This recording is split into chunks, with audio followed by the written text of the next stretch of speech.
Bhagavatam is so nice that even before you begin Bhagavatam, you have already conquered the darkness of material ignorance.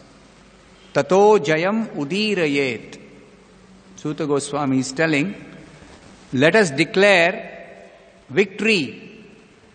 Jayam udirayet. Let us declare even before we begin Bhagavatam. Why? Simply by attempting to begin Bhagavatam, one is able to conquer the darkness of material existence. This is the power of Bhagavatam. Narayanam namaskritya. So he's telling, let us first offer our obeisances unto Narayana, the Supreme Personality of Godhead. Naram chaiva narottamam. Then to the supermost human being, Naranarayana Rishi. The Supreme Lord incarnated as Naranarayana Rishi to teach us that human life is meant for tapasya. Naranarayana Rishi. Even now, Naranarayana Rishi are doing tapasya in Badrikashrama. So they are teaching us how we have to utilize human life for tapasya. Naranarayana Rishi. Naram chaiva narottamam. Devim Saraswatim. Then we pay our respects to Saraswati Devi, because she is the goddess of learning. So by her grace, this topmost knowledge of Bhagavatam, we may attempt to hear or study. Vyasam.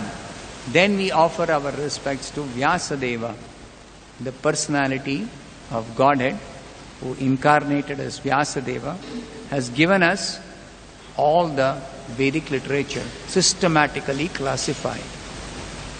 Vedas are always existing, but Vyasadeva classified. He summarized. He explained in so many ways. And ultimately, Vyasadeva has given us the Bhagavatam, the topmost literature, the essence of all the Vedas, presented in a very, very relishable way. In a very relishable way, sweet taste of the essence of the Vedas you can relish in the Bhagavatam. So, Devim Saraswatim Vyasam. To all these personalities, when we pay respects, then we begin the Bhagavatam. But Suta Goswami is telling, even before you begin, you know it that you have already conquered the darkness of material existence. Tato jayam mudirayet. This material world is the dark region of the Lord's creation. So this darkness we have to conquer. It's not easy. But Bhagavatam is so nice that even if you make an attempt, sankalpa, you make a sankalpa, I will read Bhagavatam, I will study Bhagavatam, or I shall hear Bhagavatam, then immediately you have conquered the darkness of material existence.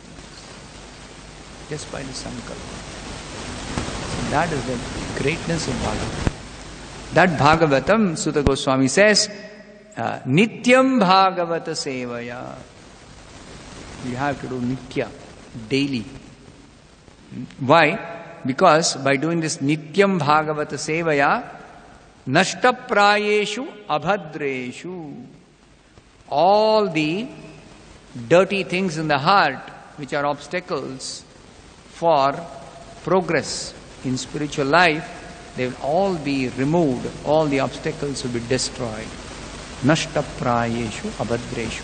And to what extent the abhadra, the obstacles can be destroyed? They can be destroyed completely, almost completely, simply by attempting to study Bhagavatam on a daily basis. Nityam Bhagavat Sevaya. And as a result of this, Bhagavati Uttama Shloke, unto the transcendental Lord who is glorified in the Bhagavatam, and all the Vedic literature by choice poetry. Who is Bhagavan? Uttama shloka. Bhagavan Uttama shloka. Unto him bhaktir bhavati. You develop unflinching devotion. You develop unflinching devotion to the transcendental Lord, who is glorified in choice poetry in the Bhagavatam and all the Vedic literature, simply by regularly attending classes on the Bhagavatam. Nityam Bhagavata Sevaya. That Srimad Bhagavatam, we are reading third canto. Third canto is called Status Quo. Prabhupada has given a title for each canto. In the Bhagavatam, there are 10 topics. So, these 10 topics are distributed all over the Bhagavatam. But still, Srila Prabhupada has given one title for each canto to draw our attention that Bhagavatam is not simply stories. ಕನ್ನಡದಲ್ಲಿ ಬೇಕಾ? ಇಷ್ಟ ತನಕ ಇಂಗ್ಲೀಷಲ್ಲಿ ಹೇಳಾಯ್ತು. ಆಯಿತು, I will try to mix Kannada and English. ಭಾಗವತದಲ್ಲಿ 10 ಬೇರೆ ಬೇರೆ ವಿಷಯಗಳಿವೆ. ಪ್ರಭುಪಾದರು ಈ ವಿಷಯಗಳ ಬಗ್ಗೆ ನಮ್ಮ ಗಮನವನ್ನು ಹರಿಸಲಿಕ್ಕೆ ಪ್ರತಿಯೊಂದು ಸ್ಕಂದಕ್ಕೆ ಒಂದೊಂದು ಟೈಟಲ್ ಕೊಟ್ಟಿದ್ದಾರೆ, ಶೀರ್ಷಿಕೆ ಕೊಟ್ಟಿದ್ದಾರೆ. ಈ ಬೇರೆ ಬೇರೆ ವಿಷಯಗಳು ಇಡೀ ಭಾಗವತದಲ್ಲಿ ಎಲ್ಲ ಕಡೆ ಇದೆ. Everybody understands Kannada? Then I speak in Kannada only. There is no need to mix English ಅಂತ. ಎಲ್ಲ ಶೀರ್ಷಿಕೆಗಳು ಇಡೀ ಭಾಗವತದಲ್ಲಿ ಎಲ್ಲ ಕಡೆ ವರ್ಣನೆ ಮಾಡಿದ್ದಾರೆ. ಆದರೂ ಪ್ರಭುಪಾದರು ನಮ್ಮ ಗಮನವನ್ನು ಹರಿಸಲಿಕ್ಕೆ ಒಂದೊಂದು ಸ್ಕಂದಕ್ಕೆ ಒಂದೊಂದು ಶೀರ್ಷಿಕೆಯನ್ನು ಕೊಟ್ಟಿದ್ದಾರೆ. ಈಗ 3ನೇ ಸ್ಕಂದವನ್ನು ಓದ್ತಾ ಇದ್ದೇವೆ. 3ನೇ ಸ್ಕಂದವನ್ನು ಸ್ಥಾನಂ, ಅತ್ರ ಸರ್ಗ ವಿಸರ್ಗಶ್ಚ ಸ್ಥಾನಂ ಪೋಷಣಂ ಊತಯಃ ಮನ್ವಂತರೇಶಾನುಕಥ ನಿರೋಧೋ ಮುಕ್ತಿರಾಶ್ರಯ. ಇದು ಶುಕಮುನಿಗಳ ಒಂದು ಪ್ರಸ್ತುತಪಡಿಸುವ ಒಂದು skill. Shukadev Goswami has got a particular skill in presenting Bhagavatam. That's why ಭಾಗವತದ ಪ್ರಾರಂಭದಲ್ಲಿ ಹೇಳಿದ್ದಾರೆ ಶುಕಮುಖಾತ್. ಶುಕಮುನಿಗಳ ಮುಖದಿಂದ, ಮುಖಾರವಿಂದದಿಂದ ಬಂದಿರುವ ಈ ಭಾಗವತ ಅತ್ಯಂತ ಸ್ವಾರಸ್ಯವಾಗಿದೆ. ಅದರಲ್ಲಿ ರಸ ಇತ್ತು. ಭಾಗವತ ವೇದವ್ಯಾಸರು ಸಂಕಲನ ಮಾಡಿದಾಗ, ರಚನೆ ಮಾಡಿದಾಗ ಅದರಲ್ಲಿ ರಸ ಪೂರ್ಣವಾಗಿತ್ತು, ರಸಭರಿತವಾಗಿತ್ತು. ಆದರೆ ಆ ರಸ ಇನ್ನೂ ಹೆಚ್ಚು ಆಸ್ವಾದ್ಯವಾಯಿತು ಯಾವಾಗ ಶುಕಮುನಿಗಳ ಮುಖದಿಂದ ಆಚೆ ಬಂತು. 2ನೇ ಬಾರಿ. 1ನೇ ಬಾರಿ ವೇದವ್ಯಾಸರು ಇದನ್ನು ಬರೆದರು. ಆದರೆ ಶುಕಮುನಿಗಳು ಈ ಭಾಗವತವನ್ನು ಪರೀಕ್ಷಿತ ರಾಜನಿಗೆ ಮತ್ತು ಬೇರೆ ಎಲ್ಲ ಭಗವದ್ಭಕ್ತರಿಗೆ, ಸಾಧು ಸಂತರಿಗೆ ಈ ಭಾಗವತವನ್ನು ತಿಳಿಸ್ಕೊಟ್ರು. ಅವರ ಮುಖದಿಂದ ಆಚೆ ಬಂದಾಗ ಶುಕಮುಖಾದ್ ಅಮೃತ ದ್ರವ ಸಂಯುತಂ. ಅಮೃತ ದ್ರವ, ದ್ರವ ಅಂದರೆ ಯಾವುದು ಬಾಯೊಳಗೆ ಹಾಕ್ಕೊಂಡ್ರೆ ಅದು ಸಾಲಿಡ್ಡೂ ಇಲ್ಲ, ಅದನ್ನು ಅಗದು ಅದರ ರಸ ತೆಗಿಬೇಕಾಗಿಲ್ಲ, ಅಥವಾ ಒಂದು ಲಿಕ್ವಿಡ್ ಥರನೂ ಅಲ್ಲ. ಲಿಕ್ವಿಡ್ ಅಂದರೆ ಬಾಯೊಳಗೆ ಹಾಕಿದ ತಕ್ಷಣ ಅದು ಒಳಗೆ ಹೊಟ್ಟೋಗ್ಬಿಡುತ್ತೆ, ಅಲ್ಲಿ ಇರುವುದಿಲ್ಲ, ನಾಲ್ಗೆ ಮೇಲೆ ಇರುವುದಿಲ್ಲ ರುಚಿ ಸವಿಲಿಕ್ಕೆ. ಆದರೆ ದ್ರವ ಅಂದರೆ it is not solid, it is not liquid, it is in between. ಒಂಥರ how do you describe, like a paste, ಲೇಹ್ಯ ಇದ್ದಾಗೆ. ಅದು ನಾಲ್ಗೆ ಮೇಲೆ ಇಟ್ಟರೆ ಅದನ್ನು ಅಗಿಬೇಕಾಗಿಲ್ಲ, ಅದರ ಮಧುರವಾದ ರಸ ಆಸ್ವಾದಿಸಬಹುದು.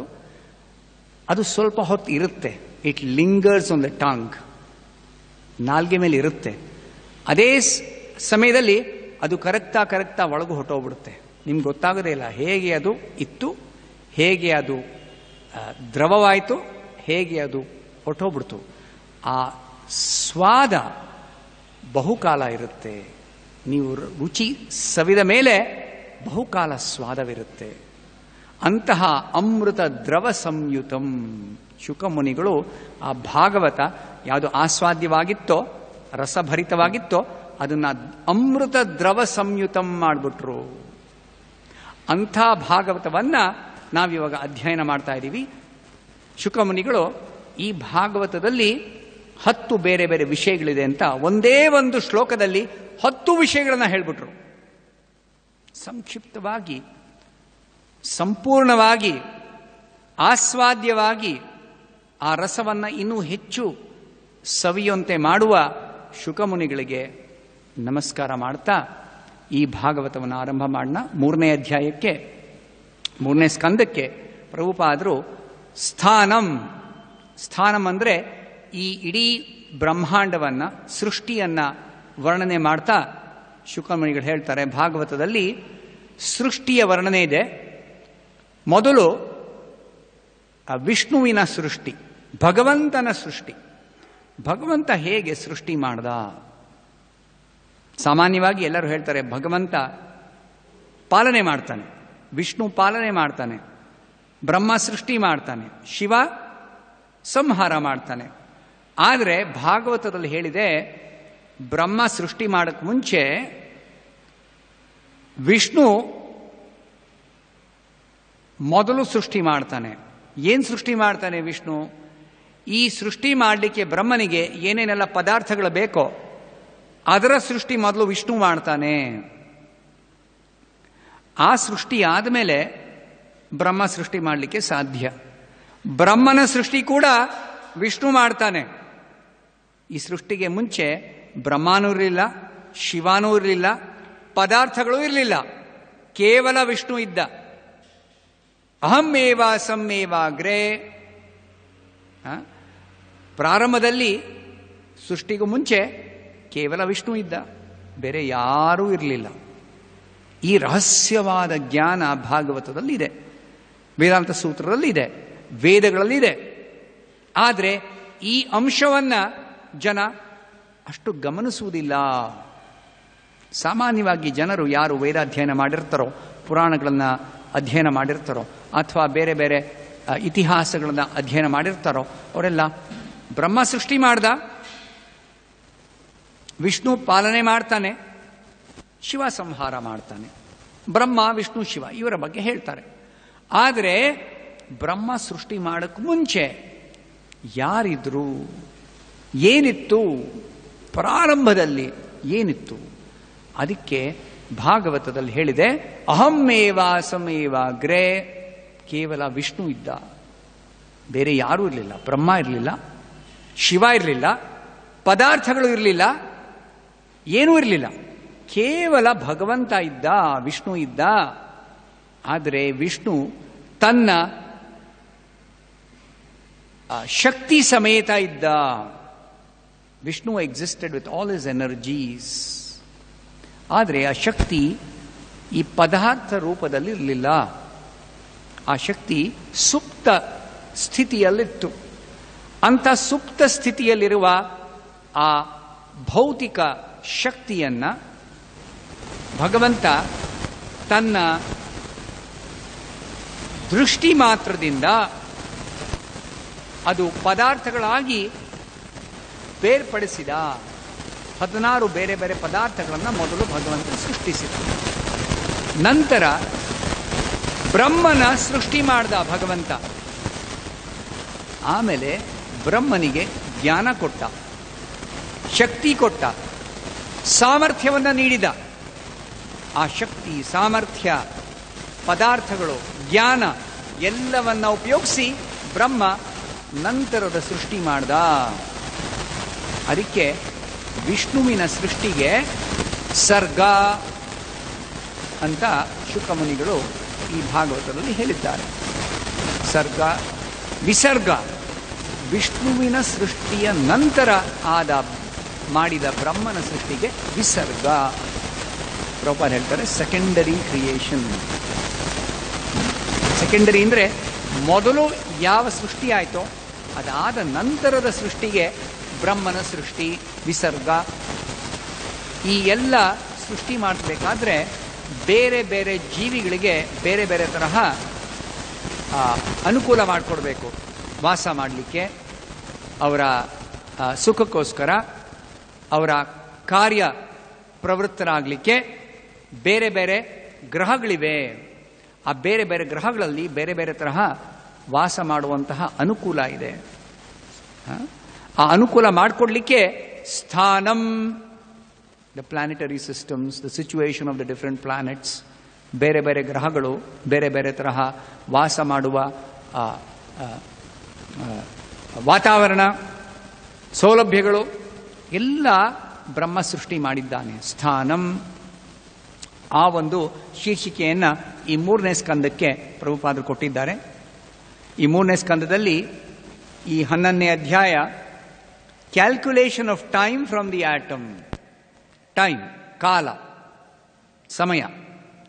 ಈ ಕಾಲ ಅನ್ನೋದು ಏನು ಅಂತ ಅರ್ಥ ಮಾಡ್ಕೊಳ್ಳಿಕ್ಕೆ ಬಹಳ ಕಷ್ಟ. ಕಾಲ ಅಂದ್ರೇನು ಅದನ್ನು ಇಲ್ಲಿ ಮೈತ್ರೇಯ ಋಷಿಗಳು ವಿದುರನಿಗೆ ಇಲ್ಲಿ ತಿಳಿಸ್ಕೊಡ್ತಾರೆ. ಈ ಅಧ್ಯಾಯದಲ್ಲಿ ವಿದುರ ಈ ಭಾಗವತವನ್ನು ಶ್ರವಣ ಮಾಡಲಿಕ್ಕೆ ಹಸ್ತಿನಾಪುರದ ಅರಮನೆಯನ್ನು ಬಿಟ್ಟು ತೀರ್ಥಯಾತ್ರೆಗೆ ಹೊರಟೋಗ್ಬಿಟ್ಟ. ವಿದುರ ಪ್ರವಾಸ ಮಾಡ್ತಿರ್ಬೇಕಾದ್ರೆ ಬೇರೆ ಬೇರೆ ತೀರ್ಥಯಾತ್ರಾ ಸ್ಥಳಗಳಿಗೆ ಹೋಗಿ ಅಲ್ಲಿ ಹುಡುಕ್ತಾ ಇದ್ದ, ಯಾವ ಸಂತರಿಂದ ಈ ಅಂತಿಮ ಜ್ಞಾನ ಪಡಿಬಹುದು ಅಂತ. ಪ್ರವಾಸ ಮಾಡ್ತಾ ಬೇರೆ ಬೇರೆ ಸಂತರ ಭೇಟಿ ಮಾಡ್ತಾ ಕೊನೆಗೆ ಬದ್ರಿಕಾಶ್ರಮಕ್ಕೆ ಬಂದಾಗ ವಿದುರನಿಗೆ ಉದ್ಧವನ ಸಂಪರ್ಕ ಆಯಿತು. ಉದ್ಧವನ ಸಂಪರ್ಕ ಆದ ತಕ್ಷಣ ವಿದುರನಿಗೆ ಮನಸ್ಸಿನಲ್ಲಿ ಖಚಿತವಾಗಿ ಗೊತ್ತಾಯಿತು, ಉದ್ಧವನ ಹತ್ರ ಈ ಅಂತಿಮ ಜ್ಞಾನ ಇದೆ.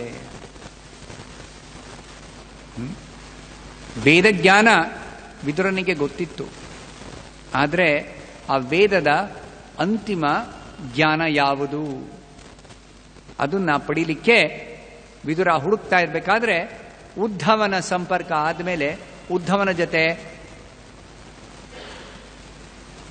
ಚರ್ಚೆ ಮಾಡಿದ ಮೇಲೆ ಉದ್ಧವನ ಹತ್ರ ಇವಾಗ ನಾನು ಈ ಅಂತಿಮ ಜ್ಞಾನ ಪಡಿಬೇಕು ಅಂತ ವಿದುರ ನಿಶ್ಚಯ ಮಾಡಿದಾಗ ಉದ್ಧವನಿಗೆ ವಿದುರ ನಮಸ್ಕಾರ ಮಾಡಿ ಬೇಡ್ಕೊಂಡ, ನನಗೆ ಈ ಜ್ಞಾನ ಬೇಕು ಅಂತ. ಉದ್ಧವ ಅವಾಗ ವಿದುರನಿಗೆ,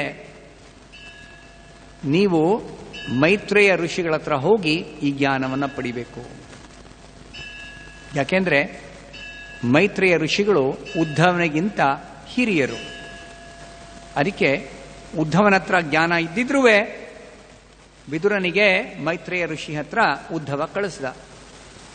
ವಿದುರ ಆ ಪ್ರಕಾರ ಮೈತ್ರೇಯ ಋಷಿಗಳ ಹತ್ರ ಬಂದು ಈ ಜ್ಞಾನವನ್ನ ಪಡಿಬೇಕು ಅಂತ ಬೇಡ್ಕೊಂಡ. ಆವಾಗ ಮೈತ್ರೇಯ ಋಷಿಗಳು ವಿದುರನಿಗೆ ಉಪದೇಶ ಮಾಡಿದ್ರು. ಈ ಉಪದೇಶ ಮಾಡಬೇಕಾದ್ರೆ ವಿದುರ ಬೇರೆ ಬೇರೆ ತರಹ ಪ್ರಶ್ನೆಗಳನ್ನು ಕೇಳಿದ್ದಾನೆ. ವಿದುರನ ಪ್ರಶ್ನೆ, ಕಾಲ ಅಂದ್ರೇನು, ಈ ಕಾಲವನ್ನು ಹೇಗೆ ನಾವು ಅರ್ಥ ಮಾಡ್ಕೋಬೇಕು? ಆ ಪ್ರಶ್ನೆಗೆ ಉತ್ತರವಾಗಿ ಈ 11ನೇ ಅಧ್ಯಾಯದಲ್ಲಿ ಮೈತ್ರೇಯ ಋಷಿಗಳು ಈ ಕಾಲದ ಬಗ್ಗೆ ವರ್ಣನೆ ಮಾಡ್ತಾ ಇದ್ದಾರೆ. ಕಾಲದ ಬಗ್ಗೆ ವರ್ಣನೆ ಮಾಡಬೇಕಾದ್ರೆ ಈ 2ನೇ ಶ್ಲೋಕವನ್ನು ಇವಾಗ ಚಾಂಟ್ ಮಾಡೋಣ. ಸತಾ ಏವ ಪದಾರ್ಥಸ್ಯ ಸತ ಏವ ಪದಾರ್ಥಸ್ಯ ಸ್ವರೂಪ ಅವಸ್ಥಿತಸ್ಯ ಯತ್ ಸ್ವರೂಪಾವಸ್ಥಿತಸ್ಯ ಯತ್ ಸ್ವರೂಪಾವಸ್ಥಿತಸ್ಯ ಯತ್ ಕೈವಲ್ಯಂ ಪರಮ ಮಹಾನ್ ಕೈವಲ್ಯಂ ಪರಮ ಮಹಾನ್ ಕೈವಲ್ಯಂ ಪರಮ ಮಹಾನ್ ಅವಿಶೇಷೋ ನಿರಂತರಃ ಅವಿಶೇಷೋ ನಿರಂತರಃ ಅವಿಶೇಷೋ ನಿರಂತರಃ ಸತ ಏವ ಪದಾರ್ಥಸ್ಯ ಸ್ವರೂಪಾವಸ್ಥಿತಸ್ಯ ಚ ಸ್ವರೂಪಾವಸ್ಥಿತಸ್ಯ ಯನ್ ಕೈವಲ್ಯಂ ಪರಮಮಹಾನ್ ಅವಿಶೇಷೋ ನಿರಂತರಃ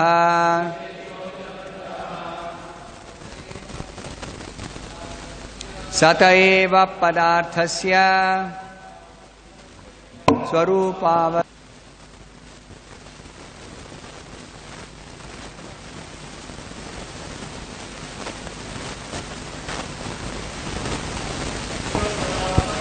ಸತ ಏವ ಪದಾರ್ಥಸ್ಯ ಸ್ವರೂಪಾವಸ್ಥಿತಸ್ಯ ಯತ್ ಕೈವಲ್ಯಂ ಪರಮಮಹಾನ್ ಅವಿಶೇಷೋ ನಿರಂತರಃ ಸತ ಏವ ಪದಾರ್ಥಸ್ಯ ಸ್ವರೂಪಾವಸ್ಥಿತಸ್ಯ ಯತ್ ಕೈವಲ್ಯಂ ಪರಮಮಹಾನ್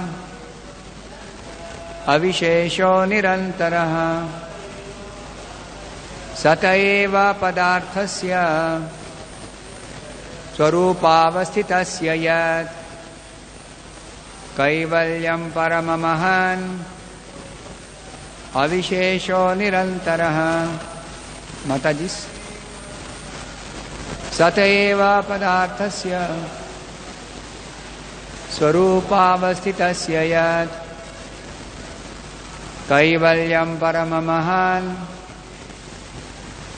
ಅವಿಶೇಷೋ ನಿರಂತರಃ. ಸತ ಏವ ಪದಾರ್ಥಸ್ಯ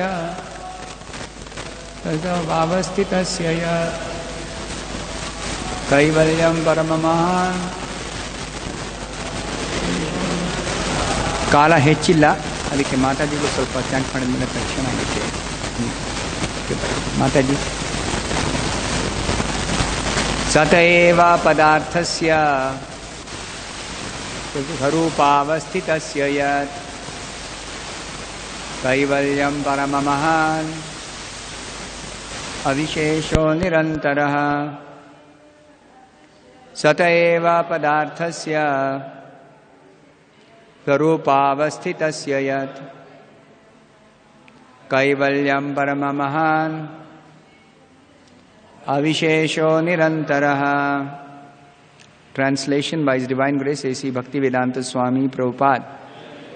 Atoms are the ultimate state of the manifest universe.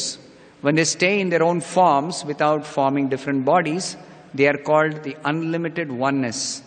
There are certainly different bodies and physical forms, but the atoms themselves form the complete manifestation. Translation with repetition. Atoms are the ultimate state of the manifest universe. When they are in their own forms, without forming different bodies, they are called the unlimited oneness. They are certainly different bodies in physical forms, but the atoms themselves form the complete manifestation. Thus ends the Bhaktivedanta Swami translation of the second verse. This is a little technical, ಸ್ವಲ್ಪ ಕಷ್ಟಕರವಾದ ಇದು ವಿಷಯ. I'll try to make it simple, but please pardon me if I complicate the matter.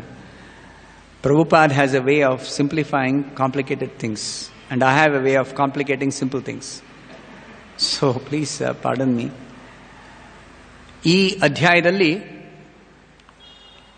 ಅಂತಿಮ ಈ ಭೌತಿಕ ಸೃಷ್ಟಿಯ ಅಭಿವ್ಯಕ್ತಿಯ ಅಂತಿಮ ಸ್ಥಿತಿ ಯಾವುದು ಅಂತ ಇಲ್ಲಿ ಹೇಳಿದ್ದಾರೆ ಮೈತ್ರೇಯ ಋಷಿಗಳು.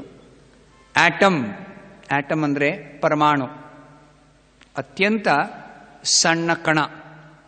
ಭೌತಿಕ ಪದಾರ್ಥಗಳ ಅಂತಿಮ ಸ್ಥಿತಿ ಯಾವುದು ಅಂದರೆ ಒಂದು ಕಣ. ಆ ಕಣಗಳು ಯಾವಾಗಲೂ ಕಣವಾಗೇ ಇರುತ್ತೆ.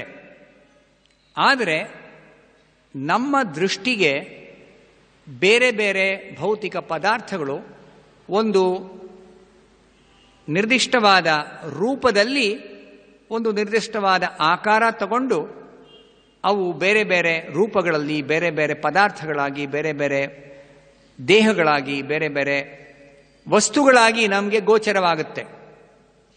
ಆವಾಗ ನಮಗೇನನ್ಸುತ್ತೆ, ಈ ಕಣಗಳು ಎಲ್ಲ ಒಟ್ಟಿಗೆ ಸೇರಿ ಒಂದು ಸ್ಥೂಲವಾದ ಅಥವಾ ಒಂದು ಪದಾರ್ಥ ಆಗಿದೆ, ಒಂದು ರೂಪ ತಗೊಂಡಿದೆ, ಒಂದು ದೇಹ ಇದೆ ಅಥವಾ ಒಂದು ವಸ್ತು ಇದೆ ಅಂತ ನಮ್ಗನ್ಸುತ್ತೆ. ಆದರೆ ಇಲ್ಲಿ ಹೇಳ್ತಾ ಇರೋದು, ಆ ಕಣಗಳು ಕಣವಾಗೇ ಇರುತ್ತೆ. ದೇಹ ರೂಪದಲ್ಲಿ, ಪದಾರ್ಥಗಳ ರೂಪದಲ್ಲಿ, ಧಾತುವಿನ ರೂಪದಲ್ಲಿ, ವಸ್ತುಗಳ ರೂಪದಲ್ಲಿ ಕಣ ಕಣವಾಗೇ ಇರುತ್ತೆ. ಆ ಕಣವನ್ನು ನಾವು ಕಂಬೈನ್ ಮಾಡೋಕ್ಕಾಗೋದಿಲ್ಲ, ಜೋಡಿಸೋಕ್ಕಾಗೋದಿಲ್ಲ, ಒಟ್ಟಿಗೆ ಮಾಡೋಕ್ಕಾಗೋದಿಲ್ಲ. ಆ ಕಣವನ್ನು ಬೇರೆ ಪಡಿಸ್ಲಿಕ್ಕೂ ಆಗೋದಿಲ್ಲ. ಕಣ ಕಣವಾಗೇ ಇರುತ್ತೆ. ಆದ್ದರಿಂದ atoms are the ultimate state of the manifest universe. ಅವಿಶೇಷೋ ನಿರಂತರ.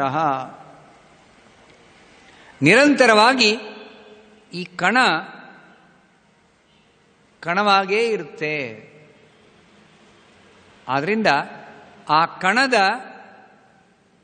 ಏನು ಸ್ವರೂಪ, ಅಂತಿಮವಾಗಿ ಆ ಕಣ ಅಂದ್ರೇನು, ಅದಕ್ಕೆ ಆ ಕಣವನ್ನು ಕಾಲಕ್ಕೆ ಒಂದು ಸಂಬಂಧ ಇದೆ ಅಂತ ಇಲ್ಲಿ ಹೇಳ್ತಾ ಇದ್ದಾರೆ.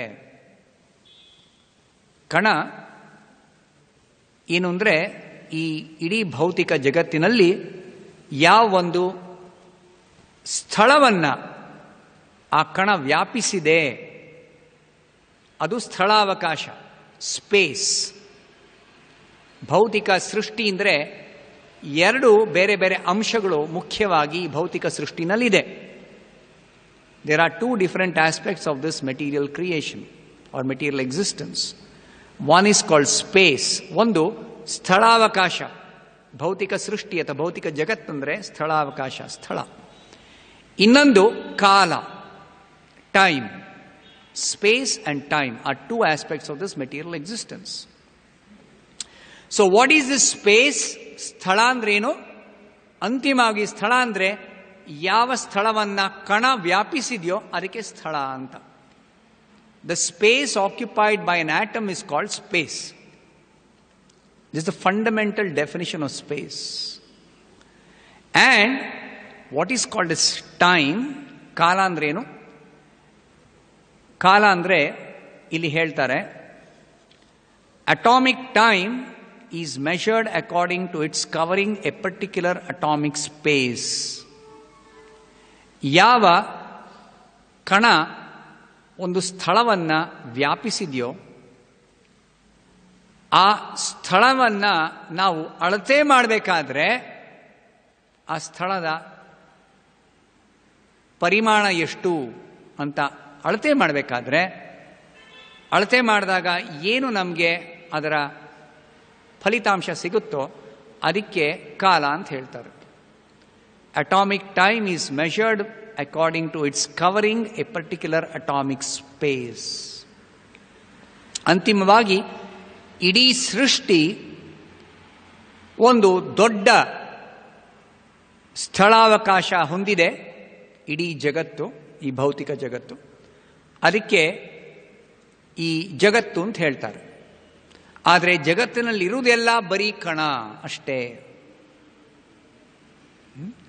This entire universe is ultimately called the unlimited oneness. ಅಪರಿಮಿತವಾದ ಪ್ರಮಾಣದಲ್ಲಿ ಇಡೀ ಜಗತ್ತಿದೆ. ಇಡೀ ಜಗತ್ತು, ನಾವು ಇದನ್ನು ಒಂದು ಲೆಕ್ಕಾಚಾರ ಮಾಡೋಕ್ಕಾಗೋದಿಲ್ಲ. ಎಷ್ಟು ದೊಡ್ಡದು, ಎಷ್ಟು ವಿಶಾಲವಾಗಿ ವ್ಯಾಪಿಸಿದೆ ಈ ಜಗತ್ತು, ಅದು ಯಾರು ಎಣಿಕೆ ಮಾಡೋಕ್ಕಾಗೋದಿಲ್ಲ, ಮೆಷರ್ ಮಾಡೋಕ್ಕಾಗೋದಿಲ್ಲ. ಆದರೂ ಕಣವನ್ನು ನಾವು ಅರ್ಥ ಮಾಡ್ಕೋಬೋದು. ಈ ಕಣದಿಂದ ಈ ಒಂದು ಮೆಷರ್ಮೆಂಟ್ ಬರುತ್ತೆ. ಏನು ನಾವು ಅಳತೆ ಮಾಡೋಕ್ಕೆ ಪ್ರಯತ್ನ ಮಾಡ್ತೀವಿ ಅದು ಕಣದಿಂದ ಬರುತ್ತೆ. ಅದೇ ತರಹ ಕಾಲ ಅನ್ನೋದು ನಿರಂತರವಾಗಿ ಕಾಲ ಪ್ರವಾಹ ನಡೀತಾ ಇದೆ. ಕಾಲ, time is eternal. But still we can measure time. ಅದು ಸತತವಾಗಿದ್ರೂ ಕಾಲವನ್ನು ನಾವು ಹೇಗೆ ಅಳತೆ ಮಾಡ್ತೀವಿ, ಕಾಲದ ಪರಿಮಾಣ ಹೇಗೆ ಸಿಗುತ್ತೆ ನಮಗೆ? It is because atomic time is measured according to its covering an atomic space. ಯಾವ ಕಣ ಯಾವ ಸ್ಥಳವನ್ನು ವ್ಯಾಪಿಸಿದೆಯೋ ಆ ಸ್ಥಳದ ಪರಿಮಾಣದ ಪ್ರಕಾರ ನಾವು ಕಾಲದ ಪರಿಗಣನೆ ಮಾಡ್ತೀವಿ. We measure time according to its covering atomic space. Therefore, Bhagavatam declares, even before science could figure out, time and space are correlative terms. ಕಾಲ ಮತ್ತು ಈ ಸ್ಥಳ ಇವೆರಡು ಒಂದಕ್ಕೊಂದು ಸಂಬಂಧ ಹೊಂದಿದೆ. ಕಾಲ ಅಂದರೆ ಅದಕ್ಕೆ ಸ್ಥಳದ ಜೊತೆ ಒಂದು ಸಂಬಂಧ ಇದೆ, ಅಥವಾ ಸ್ಥಳ ಅಂದರೆ ಕಾಲಕ್ಕೆ ಸಂಬಂಧ ಹೊಂದಿದೆ. So, we can interchangeably use space and time. Space and time can be interchangeably used. And that is what is explained here. But the higher understanding of time, ಈ ಕಾಲದ ಭಕ್ತರಿಗೆ ಒಂದು ವಿಶೇಷವಾದ ಮಾಹಿತಿ ಬೇಕು. ಏನು ಅಂದರೆ, ಭಗವದ್ಗೀತೆಯಲ್ಲಿ ಕೃಷ್ಣ ತನ್ನ ವಿಶ್ವರೂಪವನ್ನು ಅರ್ಜುನನಿಗೆ ಪ್ರದರ್ಶನ ಮಾಡಿದಾಗ ಅರ್ಜುನ ಕೇಳ್ಕೊಂಡ ಕೃಷ್ಣನಿಗೆ, ನೀನು ಹೇಗೆ ಈ ಜಗತ್ತನ್ನು ಪ್ರವೇಶ ಮಾಡಿದೀಯಾ, ಹೇಗೆ ಈ ಜಗತ್ತಿನಲ್ಲಿ ನೀನು ವ್ಯಾಪಿಸಿದೀಯಾ, ಅದು ನನಗೆ ನೋಡಬೇಕು, ನಾನು ಅದನ್ನು ನೋಡಬೇಕು. I want to see how you have entered this entire material cosmic manifestation. ಆಗ ಮೊದಲು ಕೃಷ್ಣ ತನ್ನ ಬೇರೆ ಬೇರೆ ಭೌತಿಕ ರೂಪಗಳಲ್ಲಿ ತನ್ನ ಅಸ್ತಿತ್ವವನ್ನು ತಿಳಿಸ್ಕೊಟ್ಟ 10ನೇ ಅಧ್ಯಾಯದಲ್ಲಿ. ಅದಕ್ಕೇನು ಹೇಳ್ತೀವಿ 10ನೇ ಅಧ್ಯಾಯಕ್ಕೆ? ಶೀರ್ಷಿಕೇನು? ವಿಭೂತಿ ಯೋಗ. ತನ್ನ ವಿಭೂತಿಯನ್ನ ಈ ಭೌತಿಕ ಜಗತ್ತಿನಲ್ಲಿ ನಾವು ಹೇಗೆ ಅರ್ಥ ಮಾಡ್ಕೋಬಹುದು ಅಂತ ಕೃಷ್ಣ 10ನೇ ಅಧ್ಯಾಯದಲ್ಲಿ ವರ್ಣನೆ ಮಾಡಿದ್ದಾನೆ. ಹೇಗೆ ಪ್ರತಿಯೊಂದನ್ನು ಹೇಗೆ ಪ್ರವೇಶ ಮಾಡಿ ಈ ಇಡೀ ವಿಶ್ವವನ್ನು ಕೃಷ್ಣ ವ್ಯಾಪಿಸಿದ್ದಾನೆ. ಪರಮಾತ್ಮನ ರೂಪದಲ್ಲಿ ಪ್ರತಿಯೊಂದನ್ನು ಪ್ರವೇಶ ಮಾಡಿದ್ದಾನೆ. ಆದರೆ ಪರಮಾತ್ಮನ ರೂಪದಲ್ಲಿ ಪ್ರವೇಶ ಮಾಡಿದ ಮೇಲೆ ಬೇರೆ ಬೇರೆ ಭೌತಿಕ ವಸ್ತುಗಳಾಗಿ, ಬೇರೆ ಬೇರೆ ಭೌತಿಕ ದೇಹಗಳಾಗಿ, ಬೇರೆ ಬೇರೆ ಭೌತಿಕ ಪದಾರ್ಥಗಳಾಗಿ, ಬೇರೆ ಬೇರೆ ಭೌತಿಕ ಗ್ರಹಗಳಾಗಿ ತಾನು ಎಲ್ಲ ಕಡೆ ವ್ಯಾಪಿಸಿದ್ದಾನೆ. ಆ ಬೇರೆ ಬೇರೆ ರೂಪಗಳಲ್ಲಿ ತನ್ನ ಮಹಿಮೆಯನ್ನು ಕೃಷ್ಣ ವರ್ಣನೆ ಮಾಡ್ತಾನೆ. ಬೇರೆ ಬೇರೆ ಪದಾರ್ಥಗಳು, ಬೇರೆ ಬೇರೆ ಭೌತಿಕ ದ್ರವ್ಯಗಳು, ವಸ್ತುಗಳು ಅಥವಾ ದೇಹಗಳು, ಅದರಲ್ಲಿ ತನ್ನ ಮಹಿಮೆಯನ್ನು ಕೃಷ್ಣ ವರ್ಣನೆ ಮಾಡ್ತಾನೆ. ಅಹಂ ಆತ್ಮ ಗುಡಾಕೇಶ ಸರ್ವಭೂತಾಶಯ ಸ್ಥಿತಃ. ಪ್ರತಿಯೊಂದನ್ನ ಆತ್ಮರೂಪದಲ್ಲಿ ಕೃಷ್ಣ ಪ್ರವೇಶ ಮಾಡಿದ್ದಾನೆ. ಯಾವ ಆತ್ಮ? ಪರಮಾತ್ಮ. ಪರಮಾತ್ಮನ ರೂಪದಲ್ಲಿ ಪ್ರವೇಶ ಪ್ರತಿಯೊಂದನ್ನ ಮಾಡಿದ್ದಾನೆ. ಅಂಡಾಂತರಸ್ಥ ಪರಮಾಣು ಚಯಾಂತರಸ್ಥಂ. ಎಲ್ಲೆಲ್ಲಿ ಪ್ರವೇಶ ಮಾಡಿದ್ದಾನೆ? ಇಡೀ ಭೌತಿಕ ಶಕ್ತಿಯನ್ನ ಪ್ರವೇಶ ಮಾಡಿ ಮಹಾವಿಷ್ಣುವಾಗಿ ಇದ್ದಾನೆ. ಪ್ರತಿಯೊಂದು ಬ್ರಹ್ಮಾಂಡ ಸೃಷ್ಟಿಯಾದ ಮೇಲೆ ಆ ಬ್ರಹ್ಮಾಂಡವನ್ನು ಪ್ರವೇಶ ಮಾಡಿ ಗರ್ಭೋದಕಶಾಹಿ ವಿಷ್ಣುವಾಗಿದ್ದಾನೆ. ಪ್ರತಿಯೊಂದು ಗ್ರಹವನ್ನ ಪ್ರವೇಶ ಮಾಡಿ ಪರಮಾತ್ಮನಾಗಿದ್ದಾನೆ. ಆ ಗ್ರಹಗಳಲ್ಲಿ ಬೇರೆ ಬೇರೆ ದೇಹಗಳ ರಚನೆಯಾದ ಮೇಲೆ, ಸೃಷ್ಟಿಯಾದ ಮೇಲೆ ಪ್ರತಿಯೊಂದು ದೇಹವನ್ನ ಪ್ರವೇಶ ಮಾಡಿದ್ದಾನೆ. ಸರ್ವಸ್ಯ ಚಾಹಂ ಹೃದಯ ಸನ್ನಿವಿಷ್ಟೋ. ಪ್ರತಿಯೊಂದು ಜೀವಿಯು ದೇಹ ಪಡೆದ ಮೇಲೆ, ಸೃಷ್ಟಿಯಾದ ಮೇಲೆ, ಜನ್ಮ ಪಡೆದ ಮೇಲೆ ಪ್ರತಿಯೊಂದು ಜೀವಿಯ ಹೃದಯದಲ್ಲಿ ಪ್ರವೇಶ ಮಾಡಿದ್ದಾನೆ ಪರಮಾತ್ಮನಾಗಿ. ಪ್ರತಿಯೊಂದು ಕಣವನ್ನ ಪ್ರವೇಶ ಮಾಡಿದ್ದಾನೆ. ಪ್ರತಿ ಕಣವನ್ನ ಪರಮಾತ್ಮನಾಗಿ ಪ್ರವೇಶ ಮಾಡಿದ್ದಾನೆ, ಭೌತಿಕ ಕಣವನ್ನ. ಆದ್ರಿಂದ ಈ ಭೌತಿಕ ಶಕ್ತಿ ಕಾರ್ಯ ನಿರತವಾಗಿರುತ್ತೆ. ಶಕ್ತಿ ಇದೆ, ಆ ಶಕ್ತಿಯ ಪ್ರಭಾವ ನಮ್ಮ ಮೇಲೆ ಬೀರುತ್ತೆ. ಸತ್ವಗುಣ, ರಜೋಗುಣ, ತಮೋಗುಣ ಆಗಿ ಈ ಭೌತಿಕ ಶಕ್ತಿಯ ಪ್ರಭಾವ ನಮ್ಮ ಮೇಲಿರುತ್ತೆ. ಆ ಭೌತಿಕ ಶಕ್ತಿಯ ವಶದಲ್ಲಿ ನಾವಿದ್ದೇವೆ. ಈಗ ಗುಣಗಳ ಪ್ರಭಾವದಲ್ಲಿದ್ದೇವೆ. ಆ ಶಕ್ತಿ ಎಲ್ಲಿಂದ ಬರುತ್ತೆ? ಯಾವಾಗ ಕೃಷ್ಣ ಪರಮಾತ್ಮನ ರೂಪದಲ್ಲಿ ಪ್ರತಿಯೊಂದು ಕಣವನ್ನು ಪ್ರವೇಶ ಮಾಡ್ತಾನೆ, ಆವಾಗ ಆ ಭೌತಿಕ ಶಕ್ತಿ ನಮ್ಮ ಮೇಲೆ ಪ್ರಭಾವ ಬೀರುತ್ತೆ. ಇಲ್ಲದೇ ಭೌತಿಕ ಶಕ್ತಿ it is lying inert. Material energy is lying like inert matter. It has no power of its own. ಭೌತಿಕ ಶಕ್ತಿಗೆ ತನ್ನದೇ ಆದ ಶಕ್ತಿ ಅಂತಿಲ್ಲ. ತನ್ನಷ್ಟಕ್ಕೆ ತಾನೇ ಆ ಶಕ್ತಿಯ ಪ್ರಭಾವದಿಂದ ಯಾವ ಸೃಷ್ಟಿ ಮಾಡಲಿಕ್ಕೆ ಅದರಲ್ಲಿ ಸಾಮರ್ಥ್ಯ ಇಲ್ಲ, ಯಾವ ದೇಹವನ್ನು ರಚನೆ ಮಾಡಲಿಕ್ಕೆ ಸೃಷ್ಟಿ ಮಾಡಲಿಕ್ಕೆ ಸಾಮರ್ಥ್ಯ ಇಲ್ಲ, ಯಾವ ಜೀವಿ ಮೇಲೆ ಪ್ರಭಾವ ಬೀರಲಿಕ್ಕೆ ಸಾಮರ್ಥ್ಯ ಇಲ್ಲ. ಆದರೆ ಕೃಷ್ಣ ಪ್ರವೇಶ ಮಾಡಿದ ಮೇಲೆ ಪರಮಾತ್ಮನ ರೂಪದಲ್ಲಿ ಸತ್ವಗುಣ, ರಜೋಗುಣ, ತಮೋಗುಣ ಆಗಿ ಈ ಇಡೀ ಭೌತಿಕ ಸೃಷ್ಟಿಯಲ್ಲಿ ಈ ಗುಣಗಳು ಕಾರ್ಯನಿರತವಾಗುತ್ತವೆ. Actions and interactions of the three modes begin after Krishna enters as Paramatma into every atom of this material cosmic manifestation. Krishna ಪ್ರವೇಶ ಮಾಡಿದ ಮೇಲೆ ಈ ಗುಣಗಳ ಒಂದು ಕ್ರಿಯೆ ಪ್ರತಿಕ್ರಿಯೆ ಪ್ರಾರಂಭ ಆಗುತ್ತೆ. ಅದರಿಂದ ಇಡೀ ಸೃಷ್ಟಿ ಆಗುತ್ತೆ. ಬ್ರಹ್ಮ ಕೇವಲ ಈ ಜೀವಿಗಳ ದೇಹವನ್ನು ಸೃಷ್ಟಿ ಮಾಡ್ತಾನೆ ಅಷ್ಟೇ. Brahma only creates the bodies, that's all. Brahma does not create anything else other than the bodies. The other creation happens by the actions and interactions of three gunas under the superintendence of Krishna. Mayadhyakshena prakritihi suyate sacharacharam. Everything is ultimately coming into existence by the superintendence of Krishna.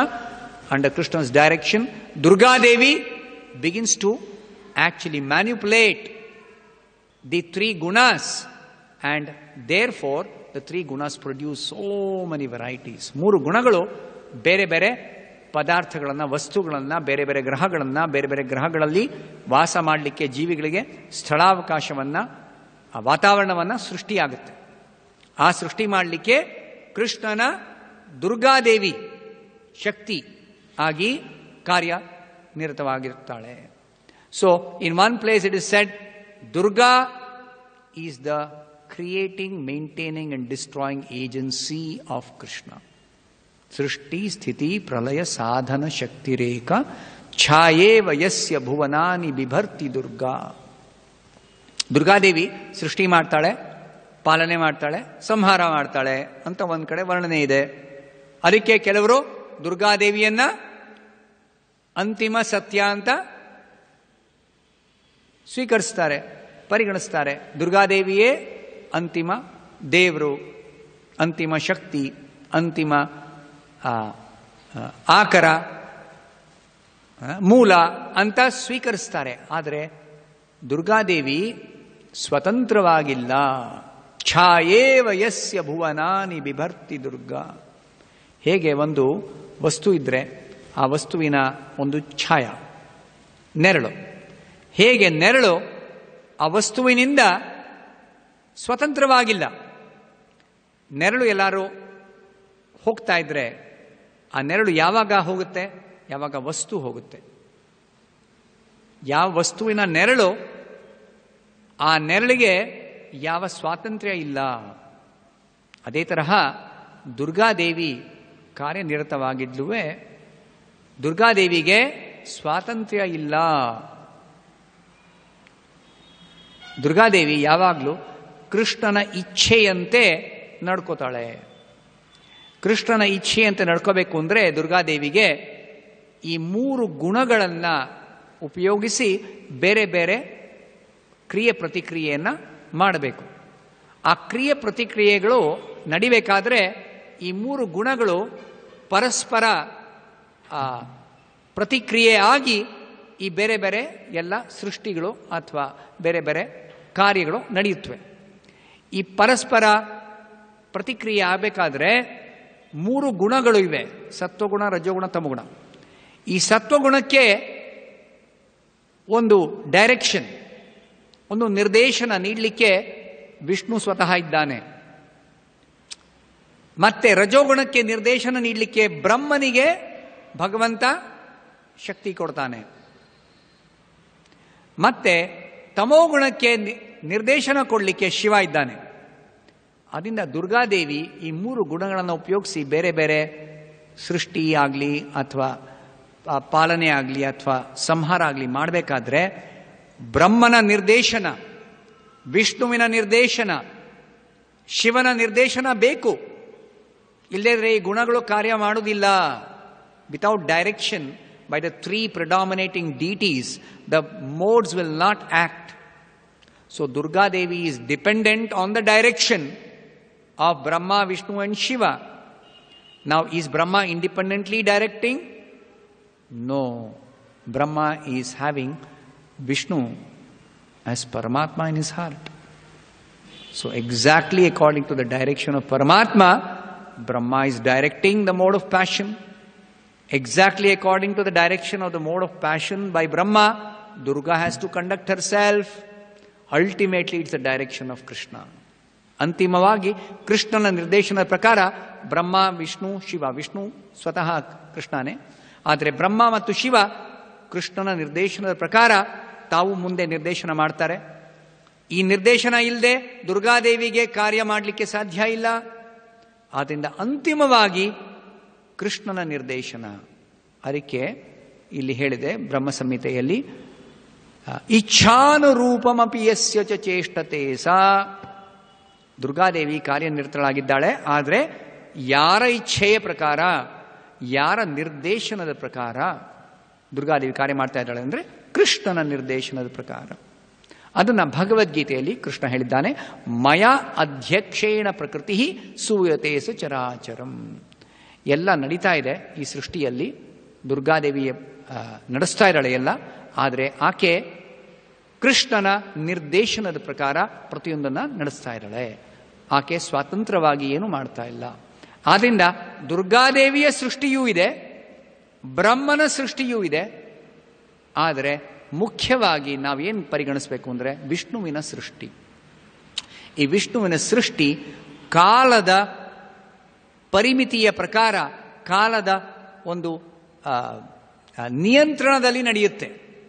This creation is effected according to the control of time. ಹೇಗೆ ಮಹಾವಿಷ್ಣು ತನ್ನ ಉಸಿರಾಟದಿಂದ ಬ್ರಹ್ಮಾಂಡಗಳನ್ನು ಸೃಷ್ಟಿ ಮಾಡ್ತಾನೆ, ಅವನ ಉಸಿರು ಇರುವವರೆಗೆ, ಆಚೆ ಇರುವವರೆಗೆ ಎಲ್ಲ ಬ್ರಹ್ಮಾಂಡಗಳು ಅಸ್ತಿತ್ವದಲ್ಲಿರುತ್ತವೆ ಸೃಷ್ಟಿ ಆದಮೇಲೆ. ಮತ್ತೆ ವಿಷ್ಣು ಉಸಿರನ್ನು ಒಳಗೆ ತಗೊಂಡಾಗ ಎಲ್ಲ ಬ್ರಹ್ಮಾಂಡಗಳು ನಾಶವಾಗಿ ವಿಷ್ಣುವಿನ, ಮಹಾವಿಷ್ಣುವಿನ ಶರೀರದ ಒಳಗೆ ಪ್ರವೇಶ ಮಾಡಿ ಅಲ್ಲಿ ಸುಪ್ತವಾಗಿರುತ್ತವೆ. ಅಂದರೆ ಈ ಕಾಲದ ಪರಿಮಿತಿ ಇದೆಯಲ್ಲ, ಇಡೀ ಬ್ರಹ್ಮಾಂಡದ, ಅದಕ್ಕೆ ಗ್ರೇಟ್ ಟೈಮ್, ಪರಮಕಾಲ. ಇಲ್ಲಿ ಸಂಸ್ಕೃತದಲ್ಲಿ ಸಕಾಲ ಪರಮೋ ಮಹಾನ್, ಪರಮಕಾಲ, ಅತ್ಯಂತ ಹೆಚ್ಚಿನ ಅವಧಿ ಕಾಲಕ್ಕೆ. ಅಂದರೆ ಯಾವ ಕಾಲಾವಧಿಯಲ್ಲಿ ಇಡೀ ಬ್ರಹ್ಮಾಂಡ ಅಸ್ತಿತ್ವದಲ್ಲಿರುತ್ತೆ. ಸೃಷ್ಟಿ ಆದಮೇಲೆ ಬ್ರಹ್ಮಾಂಡ ಯಾವುದೋ ಒಂದು ಸಮಯಕ್ಕೆ ಬದ್ಧವಾಗಿರುತ್ತೆ. ಆ ಸಮಯಕ್ಕೆ ಬ್ರಹ್ಮನ ಜನ್ಮ ಎಷ್ಟು ಕಾಲ ಇರುತ್ತೆ, ಬ್ರಹ್ಮ ಎಷ್ಟು ಕಾಲ ಬದುಕಿರ್ತಾನೆ. ಬ್ರಹ್ಮಾಸ್ ಲೈಫ್ ಟೈಮ್, ಬ್ರಹ್ಮನ ಆಯಸ್ಸು. ಅದಕ್ಕೆ ದ್ವಿಪರಾರ್ಧ ಅಂತ ಈ ಶಾಸ್ತ್ರದಲ್ಲಿ ಹೇಳಿದೆ. ಬ್ರಹ್ಮನ ಕಾಲದ ಪರಿಮಿತಿ, ಬ್ರಹ್ಮನ ಆಯಸ್ಸು, ಅದು ಬ್ರಹ್ಮಾಂಡದ ಆಯಸ್ಸು. ಬ್ರಹ್ಮಾಂಡ ಎಷ್ಟು ಕಾಲ ಇರುತ್ತೆ, ಅದು ಮಹಾವಿಷ್ಣುವಿನ ಒಂದು ಉಸಿರು ಆಚೆ ಬಂದಾಗ ಮತ್ತೆ ಅವನು ಉಸಿರು ಒಳಗೆ ತಗೊಂಡಾಗ ಎಷ್ಟು ಕಾಲಾವಧಿ, ಅಷ್ಟೇ ಬ್ರಹ್ಮನ ಆಯಸ್ಸು, ಅಷ್ಟೇ ಈ ಜಗತ್ತು ಅಸ್ತಿತ್ವದಲ್ಲಿರುತ್ತೆ, ಅಷ್ಟು ಕಾಲ ಜಗತ್ತು ಅಸ್ತಿತ್ವದಲ್ಲಿರುತ್ತೆ. ಅದನ್ನು ಭಾಗ ಮಾಡ್ತಾ ಬಂದರೆ ಅತ್ಯಂತ ಸಣ್ಣ ಭಾಗ, ಕಾಲದ ಭಾಗ ಅಂದರೆ ಅಟಾಮಿಕ್ ಟೈಮ್. ಒಂದು ಕಣ, ಆ ಕಣದ ಮೇಲೆ ಸೂರ್ಯ ಹೇಗೆ ತನ್ನ ಒಂದು what you say for orbit, ಪರಿಭ್ರಮಣ ಮಾಡ್ತಾನೆ. ತನ್ನ ಒಂದು ಕಕ್ಷೆಯಲ್ಲಿ ಸೂರ್ಯ ಪರಿಭ್ರಮಣ ಮಾಡ್ತಾ ಇದ್ದಾನೆ. ಆ ಪರಿಭ್ರಮಣ ಮಾಡ್ತಾ ಇರಬೇಕಾದ್ರೆ ಒಂದು ಕಣದ ಮೇಲೆ ಸೂರ್ಯ ಹೋದಾಗ ಎಷ್ಟು ಕಾಲ ಅವಧಿ ಅದು ಸೂರ್ಯನ ಗತಿಗೆ ಅದು ಸಮಯ ಹಿಡಿಯುತ್ತೆ, ಅದಕ್ಕೆ atomic time. That is called atomic time. The time taken by the sun to traverse over one atom. Because sun is always rotating in its orbit. ಸೂರ್ಯ ಯಾವಾಗಲೂ ತನ್ನ ಕಕ್ಷೆಯಲ್ಲಿ ಪರಿಭ್ರಮಣ ಮಾಡ್ತಾ ಇದ್ದಾನೆ. ಆ ಸೂರ್ಯ ಪರಿಭ್ರಮಣ ಮಾಡ್ತಿರ್ಬೇಕಾದ್ರೆ ಒಂದು ಕಣದ ಮೇಲೆ ಸೂರ್ಯ ಹೋಗ್ಲಿಕ್ಕೆ, ಚಲಿಸಲಿಕ್ಕೆ ಎಷ್ಟು ಸಮಯ ಹಿಡಿಯುತ್ತೆ, ಅದಕ್ಕೆ atomic time. And like this, ultimately, the movement of the sun results in the entire universe getting a sense of time. ಬೇರೆ ಬೇರೆ ಗ್ರಹಗಳಲ್ಲಿ ಆ ಸೂರ್ಯನಿಂದ ಎಷ್ಟು ಗ್ರಹ ದೂರವಾಗಿದೆ ಅಥವಾ ಹತ್ತಿರವಾಗಿದೆ ಅದರ ಪ್ರಕಾರ ಅವರ ದಿನ ರಾತ್ರಿ. ಇದು ದಿನ ಮತ್ತು ರಾತ್ರಿಯ ಒಂದು ಪರಿಕಲ್ಪನೆ ನಮ್ಮ ಸಮಯಕ್ಕೆ ಬರುತ್ತೆ, ಕಾಲಕ್ಕೆ ಬರುತ್ತೆ. ನಾವು ಕಾಲವನ್ನು ಹೇಗೆ ನಾವು ಪರಿಗಣಿಸ್ತೀವಿ? ಕಾಲ ಹರಿತಾ ಇದೆ ಅಂದರೆ ದಿನ ರಾತ್ರಿ, ದಿನ ರಾತ್ರಿ, ದಿನ ರಾತ್ರಿ. ಅದೇ ತರಹ ಪ್ರತಿಯೊಂದು ಗ್ರಹದಲ್ಲಿ ಬೇರೆ ಬೇರೆ ಕಾಲಾವಧಿ ದಿನ ರಾತ್ರಿಯ ಒಂದು ಪರಿಮಾಣ ಇದೆ. So there is a measurement of time according to day and night, according to the duration of time taken by the sun to go in its orbit, according to the place where you are situated related to the sun. ಈಗ ಸೂರ್ಯನಿಗೆ ನಾವು ಎಷ್ಟು ದೂರ ಇದ್ದೇವೆ, ಅಥವಾ ಸೂರ್ಯನಿಂದ ಎಷ್ಟು ಹತ್ತಿರ ಇದ್ದೇವೆ, ಅಥವಾ ಸೂರ್ಯನ ಗತಿಯನ್ನು ನಾವು ಹೇಗೆ ಅದನ್ನು ಪರಿಗಣಿಸ್ತೇವೆ, ಅದ್ರ ಪ್ರಕಾರ ದಿನ ರಾತ್ರಿಯ ಒಂದು ಲೆಕ್ಕಾಚಾರ ಬರುತ್ತೆ. ಈ ಲೆಕ್ಕಾಚಾರವನ್ನೆಲ್ಲ ಇಲ್ಲಿ ಮೈತ್ರೇಯ ಋಷಿಗಳು ಈ ಅಧ್ಯಾಯದಲ್ಲಿ ಅದರ ಒಂದು ಕ್ಯಾಲ್ಕುಲೇಷನ್ ಅನ್ನು ಮಾಡಿದ್ದಾರೆ. ಅದು ಜ್ಯೋತಿಷ್ಯ ಶಾಸ್ತ್ರದಲ್ಲಿ ಉಪಯೋಗಿಸ್ತಾರೆ. ಇದನ್ನು ಜ್ಯೋತಿಷ್ಯ ಶಾಸ್ತ್ರವನ್ನು ಉಪಯೋಗಿಸಿ ನಮ್ಮ ಒಂದು ಏನು ಕುಂಡಲಿ ಅಥವಾ ಜನ್ಮಪತ್ರ ಜಾತಕ ಮಾಡ್ತಾರೆ, ಅದನ್ನು ಹೇಗೆ ಮಾಡೋದು, ಅದು ಬೇರೆ ಒಂದು ಶಾಸ್ತ್ರ ಇದೆ, ಜಾತಕ ಶಾಸ್ತ್ರ ಅಥವಾ ಜ್ಯೋತಿಷ್ಯ ಶಾಸ್ತ್ರ ಅಂತ. ಇದೆಲ್ಲ ಭಗವಂತನ ನಿಯಂತ್ರಣದಲ್ಲಿ, ಭಗವಂತನ ಒಂದು ಯೋಜನೆಯ ಪ್ರಕಾರ, ಭಗವಂತನ ಬುದ್ಧಿಶಕ್ತಿ ಇಲ್ಲಿ ನಾವು ನೋಡಬಹುದು ಯಾವ ತರಹ ಕಾರ್ಯ ಮಾಡ್ತಾ ಇದೆ ಈ ಸೃಷ್ಟಿಯಲ್ಲಿ ಅಂತ. ಅದನ್ನು ವರ್ಣನೆ ಮಾಡಲಿಕ್ಕೆ ಇಲ್ಲಿ ಮೈತ್ರೇಯ ಋಷಿ ವಿದುರನಿಗೆ ಕಾಲದ ಬಗ್ಗೆ ಹೇಳ್ತಾ ಇದ್ದಾರೆ. ಸೊ ಈ ಶ್ಲೋಕದಲ್ಲಿ ಮುಖ್ಯವಾಗಿ ಏನು ಹೇಳ್ತಾ ಇದ್ದಾರೆ ಅಂದರೆ, ಒಂದು ಕಣ ಅಂತಿದೆ, ಆ ಕಣ ಎಷ್ಟು ಸ್ಥಳಾವಕಾಶವನ್ನು ವ್ಯಾಪಿಸಿದೆಯೋ ಅದಕ್ಕೆ ಸ್ಥಳದ ಅತ್ಯಂತ ಸೂಕ್ಷ್ಮವಾದ ಭಾಗ ಅಂತ ಹೇಳಿದ್ದಾರೆ. ಮತ್ತೆ ಈ ಸ್ಥಳದ ಸೂಕ್ಷ್ಮವಾದ ಭಾಗವನ್ನು ಆ ಸೂರ್ಯನ ಪರಿಭ್ರಮಣದಿಂದ ಸೂರ್ಯ ಎಷ್ಟು ಸಮಯ ತಗತಾನೆ ಒಂದು ಕಣವನ್ನು ಚಲಿಸಲಿಕ್ಕೆ, ಅದಕ್ಕೆ ಅಟಾಮಿಕ್ ಟೈಮ್ ಅಂತ ಹೇಳ್ತಾರೆ. Atomic time, atomic space. Based on this he has now described what is the multiplication of this atomic time into several different divisions, and finally universal time is the duration of the whole universe. So ಅತ್ಯಂತ ಸಣ್ಣ ಪ್ರಮಾಣದಲ್ಲಿ ಕಾಲವನ್ನು ನಾವು ಪರಿಗಣಿಸಬೇಕು ಅಂದರೆ atomic time, and ಅತ್ಯಂತ ದೊಡ್ಡ ಪ್ರಮಾಣದಲ್ಲಿ ಕಾಲ ನಾವು ಗಣನೆ ಮಾಡಬೇಕು ಅಂದರೆ universal time, and between these two are all the other measurements of time. That is what Maitreya Rishi is describing this chapter. ಅದನ್ನು ಇಲ್ಲಿ ವರ್ಣನೆ ಮಾಡಿದ್ದಾರೆ. Okay, I'll stop here. Any questions anybody has got?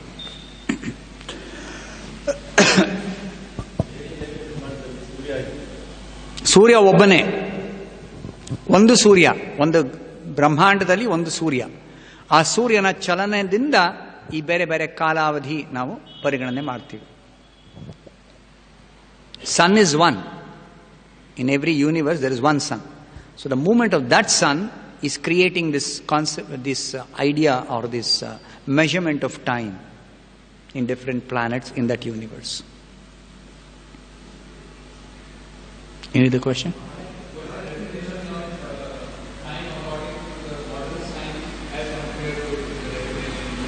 Modern science doesn't know what is time actually. They have no idea what is time. They know that time and space are correlative now because of Einstein's theory of relativity. But beyond that, they are not able to. They have to go further. They have to study more. When they study the Bhagavatam, they'll get the understanding. Space means time. Time means space, actually. They are correlated.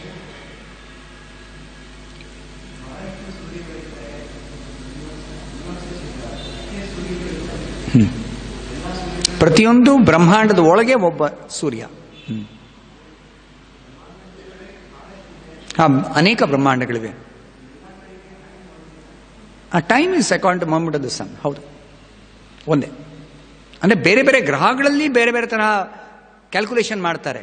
ದಿನರಾತ್ರಿಯ calculation, ಸಂವತ್ಸರದ ವರ್ಷಗಳ ಒಂದು calculation ಬೇರೆ ಬೇರೆ ಇರುತ್ತೆ. ಆದರೆ ಪ್ರತಿಯೊಂದು ಯಾಕೆಂದರೆ ಎಲ್ಲ ಅಂತಿಮವಾಗಿ ಸಂಪೂರ್ಣವಾಗಿ ನಾಶವಾಗೋದು ಒಂದೇ ಸಮಯದಲ್ಲಿ. ಮಹಾವಿಷ್ಣು ಯಾವಾಗ ಉಸಿರನ್ನ ಒಳಗೆ ಎಳ್ಕತ್ತಾನೆ, ಎಲ್ಲ ನಾಶವಾಗ್ಬಿಡುತ್ತೆ. That's a universal time for all universes. Atomic time is the same. Universal time is the same for all universes, all people, everybody. It's universal. It's one standard of Mahavishnu.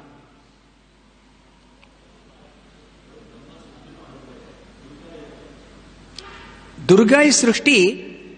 It is going on imperceptibly. Durga Srishti ನಮಗೆ ಗೋಚರವಾಗುವುದಿಲ್ಲ. ಹೇಗೆ ಒಂದು ಶಿಶುವಿನ ಜನ್ಮ ಹೇಗಾಗುತ್ತೆ? ತಂದೆ ತಾಯಿ ಕೂಡಿದ ಮೇಲೆ ಆ ತಾಯಿಯ ಗರ್ಭದೊಳಗೆ ಶಿಶು ಬೆಳೆಯುತ್ತೆ. How is the child growing? There is nothing like growth. Body is what? Dead matter, right? ಈ ದೇಹ ಅಂದ್ರೆ ನಿರ್ಜೀವವಾದ ವಸ್ತು. ಈ ಟೇಬಲ್ ಹೇಗಿದೆ, ಅದೇ ತರಹ ಈ ದೇಹ ಭೌತಿಕ ಪದಾರ್ಥದಿಂದ ರಚನೆಯಾಗಿರುವ ಟೇಬಲ್ ಆಗಲಿ ದೇಹ ಆಗಲಿ, ಎರಡರಲ್ಲೂ ಜೀವಶಕ್ತಿ ಇಲ್ಲ. ಬೆಳಿಲಿಕ್ಕೆ ಯಾವ ಸಾಮರ್ಥ್ಯ ಇಲ್ಲ. ಟೇಬಲ್ ಬೆಳೆಯುತ್ತಾ? ಅದೇ ತರಹ ದೇಹ ಬೆಳೀಲಿಕ್ಕೆ ಸಾಧ್ಯನಾ? ಅದೇ ದೇಹ ಬೆಳೀತಾ ಇದೆ, ನೋಡ್ತಾ ಇದ್ದೀವಿ. ಈ ದೇಹ ಬೆಳೆಯುವುದಿಲ್ಲ. Durga is rearranging all the material configuration. Durga Devi ಏನ್ ಮಾಡ್ತಾ ಇದ್ದಾಳೆ? ಏನು ವಸ್ತುಗಳಿದೆ, ದೇಹ ಆಗಲಿ ಟೇಬಲ್ ಆಗಲಿ ಏನೇ ಆಗಲಿ, ಅದರಲ್ಲಿ ಬೇರೆ ಬೇರೆ ತರಹ ಆ ಒಂದು ರೂಪದ ರಚನೆ ಆದಮೇಲೆ ಅದರಲ್ಲಿ ಬದಲಾವಣೆ ದುರ್ಗಾದೇವಿ ಮಾಡ್ತಾ ಇರ್ತಾಳೆ. ಹೇಗೆ ಮಾಡ್ತಾಳೆ? ಕಾಲದ ನಿರ್ದೇಶನದ ಪ್ರಕಾರ, ಗುಣಗಳ ಪ್ರಭಾವದಿಂದ ಈ ಎಲ್ಲ ರಿಅರೇಂಜ್ಮೆಂಟ್ ನಡೀತಾ ಇರುತ್ತೆ. ಆ ರಿಅರೇಂಜ್ಮೆಂಟ್ ಆಗೋದ್ರಿಂದಾನೇ ಇದು ಕ್ರಮೇಣ ಶಕ್ತಿ ಕಳ್ಕೊಳ್ಳುತ್ತೆ. ಈ ಟೇಬಲ್ ವೀಕ್ ಆಗ್ಬಿಡುತ್ತೆ, ಕಡೆಗೆ ಒಂದಿನ ಪುಡಿ ಆಗ್ಬಿಡುತ್ತೆ, ಅದರಲ್ಲಿ ಆ ಒಂದು ಸ್ಟ್ರೆಂಗ್ತ್ ಇರುವುದಿಲ್ಲ. ದೇಹ ಅದೇ ತರಹ ಬೆಳೀತಾ ಬೆಳೀತಾ ಬೆಳೀತಾ ಆಮೇಲೆ ಕ್ಷೀಣಿಸ್ಲಿಕ್ಕೆ ಪ್ರಾರಂಭವಾಗುತ್ತೆ. All bodies, they come in to existence, they grow, they remain for some time, then they start dwindling and they start vanishing. So what is happening? ಏನಾಗ್ತಾ ಇದೆ? ಈ ಷಡ್ವಿಕಾರ, ದೇಹದಲ್ಲಿ ಷಡ್ವಿಕಾರ ನೋಡ್ತೀವಿ. ಯಾವುದೇ ದೇಹದಲ್ಲಿ ಅಸ್ತಿತ್ವಕ್ಕೆ ಬರುತ್ತೆ, ಬೆಳೆಯುತ್ತೆ, ಸ್ವಲ್ಪ ಸಮಯ ಆ ಬೆಳೆದ ಮೇಲೆ ಆ ಬೆಳೆದಿರುವ ಸ್ಥಿತಿಯಲ್ಲಿರುತ್ತೆ, ಆಮೇಲೆ ಕ್ಷೀಣವಾಗುತ್ತೆ, ಆಮೇಲೆ ಸಂಪೂರ್ಣವಾಗಿ ನಾಶವಾಗ್ಬಿಡುತ್ತೆ. ಈ 6 ವಿಕಾರಗಳಲ್ಲಿ ನಾವು ಬದಲಾವಣೆಯನ್ನು ನೋಡ್ತೀವಿ. ಹೇಗಾಗ್ತಾ ಇದೆ? ದುರ್ಗಾದೇವಿ ಮಾಡ್ತಾ ಇದ್ದಾಳೆ. ಯಾವ ಆಧಾರದ ಮೇಲೆ ಮಾಡ್ತಾಳೆ? ಕಾಲದ ಪ್ರಕಾರ. ಕಾಲ, ಅಕಾರ್ಡಿಂಗ್ ಟು ಕಾಲ, she is bringing about this change. ಕಾಲದ ಪ್ರಕಾರ ಬದಲಾವಣೆ ಮಾಡ್ತಾ ಇದ್ದಾಳೆ. ಏನನ್ನು ಉಪಯೋಗಿಸಿ ಮಾಡ್ತಾ ಇದ್ದಾಳೆ? 3 ಗುಣಗಳನ್ನು ಉಪಯೋಗಿಸಿ ಮಾಡ್ತಾ ಇದ್ದಾಳೆ. The 3 gunas will act on the material elements or the material configuration to bring about the change. ನಾವು ಈ ದೇಹವನ್ನ ನನ್ನದು ಅಥವಾ ನಾನೇ ದೇಹ ಅಂತ ಪರಿಗಣಿಸಿ, ನಾನು ದೊಡ್ಡವನಾಗ್ತಾ ಇದ್ದೇನೆ, ನನಗೆ ವಯಸ್ಸಾಗ್ತಾ ಇದೆ, ಈ ತರ ನಾನು ಪರಿಗಣಿಸ್ತೀನಿ.